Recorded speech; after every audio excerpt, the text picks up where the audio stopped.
Hello my fellow book addicts, Megan here, and time for another book review. Today, I'm going to be talking about The Sword of Summer by Riordan, and this is book 1 in the Magnus Chase and the Gods of Asgard series. I'm not going to lie, as excited as I was for this book, I was also really nervous.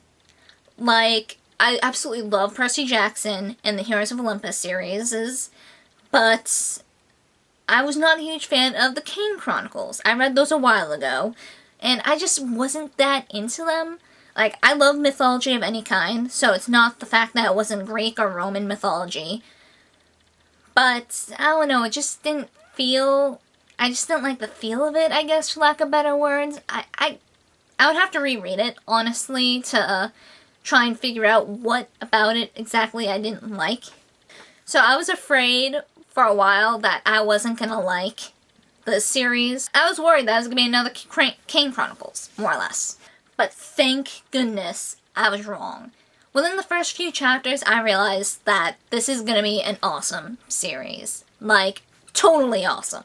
So, and I also went into this book really blind. I don't know a whole lot about Norse mythology. I know a lot of Greek and Roman, mostly because we've talked about that in, like, school and whatnot. But I don't recall ever hearing much about Norse mythology. And the only names that were really familiar to me were Thor, Loki, Odin, and Ragnarok. So I went into this book extremely blind. A lot of the gods' names to me were kind of like, okay, that kind of rings a bell, but not really. And, oh my god, the pronunciation is going to be horrible in this video. I am extremely sorry for that. So yeah, just based on this book alone, I love Magnus's character. But yeah, from the moment that Blitz and Hearth come in, like, you know, trying to fight Surt the fire giant with, like, toys and a toy sign, that's when I knew that I was gonna love this book. Like, for so many parts of this book, I was literally laughing out loud as I read. So that's a good sign. I like that. I like when a book can actually get a genuine emotion out of me as I'm reading. Like a real reaction, like a huge grin, a laugh, me getting teary or sniffling. I love when books do that to me. Even though, you know, it's kind of awkward when I'm out in public, because then people give me weird looks, but I don't care because I'm reading a really awesome book. I love Blitz and Hearthstone. They make me smile. And I just want to give Hearth a huge hug. So, time for a little synopsis. Magnus Chase is, in fact, Annabeth Chase's cousin. And, you know, big chunk of the book takes place in Boston. Boston represent! Which frankly made me really happy, because as someone who lives in the Boston-ish area, a lot of the names and places were ringing lots of bells with me, so I can picture them more clearly.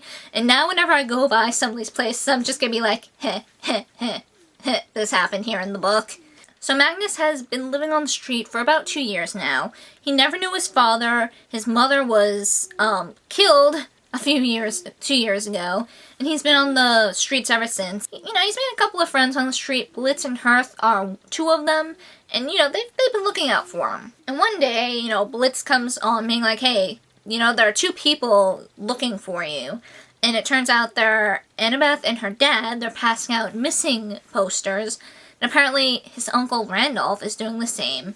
But he knows one thing. His mom told him to avoid his uncle Randolph.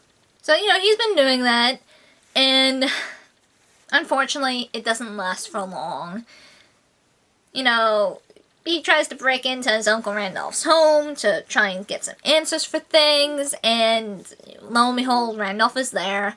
And, you know, he's going on and on about, like, him needing Magnus's life being in danger, and Magnus, while freaked out, kind of goes along with this. He ends up finding this sword, the Sword of Summer, and apparently there's this big bad fire giant whose name is Surt, who is after it as well, and is, you know, more than happy to kill Magnus to get it. Magnus eventually sacrifices himself to take down Surt, but all is not lost. There is a Valkyrie who saves him and brings his soul to Valhalla. You know, he can't really enjoy Valhalla that much because, you know, of course, there's a prophecy that's revealed about him. So yeah, poor Magnus is thrown into this huge world of, like, fate and destiny and just... It's a huge mess and a lot for a poor 16-year-old to take in. So yeah, that's really it for my little synopsis. If you have not finished Magnus Chase yet, I highly suggest you do so. Just, if you like the Percy Jackson or the Heroes of Olympus series, I really highly suggest you pick up Magnus Chase, because it was worth the read. Like, if you, like me, were hesitant, you know, picking it up because you were worried that it wouldn't live up to your expectations, toss that hesitation aside, because this book is totally worth it. So, can I just say, I love the extra diversity that was added into this book. Like, I like the fact that Heroes of Olympus was more diverse, character-wise, like, ethnicity-wise, race-wise.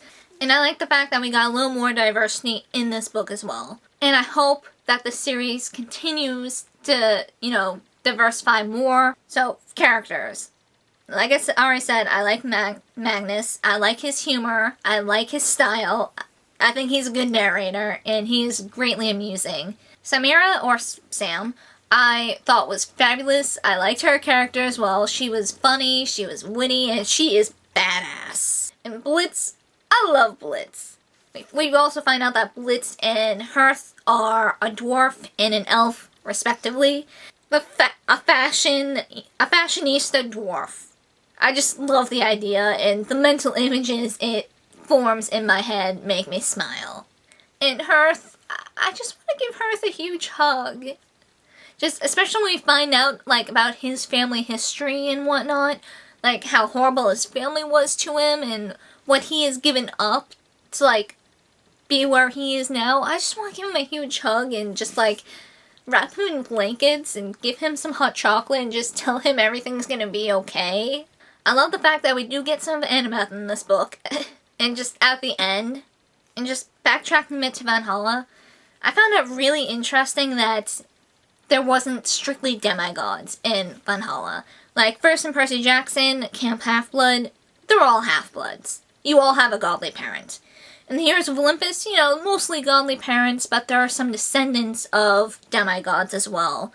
I love the fact that there are actually quite a few mortals, people with mortal parents, in Valhalla. As long as you died a heroic death with a weapon in your hand, you know, you could get into Valhalla. So I thought that was really cool.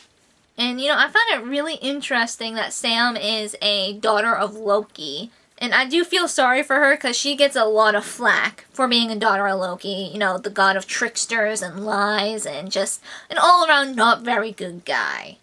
And I do like that we do see Loki in this. You know, he visits Magnus quite a bit in his dreams. And I can see why he can trick people so easily. He's very smooth, he's very manipulative, he's very charismatic. I can see how, you know, it'd be easy to people being tricked by him and whatnot. You know, most of this book, Magnus and his little ragtag team are trying to get to this island where the Fenris wolf is bound on and try and rebind him because, you know, after all this time, his bindings are slowly coming loose. And, you know, also Cert, you know, wants to use the Sword of Summer to free him so Ragnarok can begin. And, you know, Ragnarok is the end of days. The Fenris wolf is supposed to, like, devour Odin and the sun and just goodbye 9 worlds. So yeah, they don't really want that to happen because that would be bad. So Magnus is basically trying to stop the end of days from happening right now. And can I just say, I like how the Fenris wolf wasn't this huge hulking wolf on steroids. You know, it was like a normal-sized wolf, but it was intelligent, it could talk, it was clever, and you could really tell it was like Loki's, you know, child, based on, like, the smooth manipulativeness to him. And I was on edge reading the end, because just, oh my god, the Sword of Summer, which is destined to, you know, free the Fenris wolf, you know, free it with Cert, you know, because that's its destiny, it was kind of, like, torn throughout this whole, like, chaotic mess to go to Cert, free the wolf, and there was a lot of close calls, but they managed to rebind the wolf, and things are good. You know, there was a few casualties in this battle, but things ended all around good. Because of Sam's part, she, regains trust in her other Valkyries and the other, members of Valhalla. So that's really nice to see that she is becoming more accepted as a daughter of Loki. And another side note, I love the fact that the sword can talk. It makes me very happy, especially with how humorous the sword is. Especially when it chooses Jack as its name. A badass sword that can cut through like anything named Jack. I don't know why I found that so funny, but I did. And I found it even more funny when we actually meet Magnus's godly father, who is Frey. Who's like the god of... He's like the god of summer, the god of life and virality. So yeah, we kind of meet him in a dream sequence, and I kind of like how Magnus doesn't feel instant bitterness. Like, I feel that him and Frey are gonna have a different relationship than, say, Percy and Poseidon did. So I have a feeling, all in all, they're gonna have a decent relationship. But that's just the feeling that I'm getting from this book alone, from their brief interaction. I'm interested to see how that grows in the later books. And I also was laughing at Jack, cursing out Frey. I like some of the vague mentions and, throwbacks to the Percy Jackson and the Heroes of Olympus series. Like, it mentioned, like, a vague motion of a pen sword, and Magnus like, no, that's a stupid idea. Just Riptide, little throwback to Riptide, and one of the chapter's names is Hearthstone Passes Out More Than Jason Grace, and I don't even know who that is. Just good humor, good throwbacks, I approve. One thing that I wish we had seen was just Magnus and Annabeth's reactions to finding out about each other's, demigod lives. Because, we end it with, Annabeth being like, no, my life will make your life look suburban in comparison. And Magnus is like, no.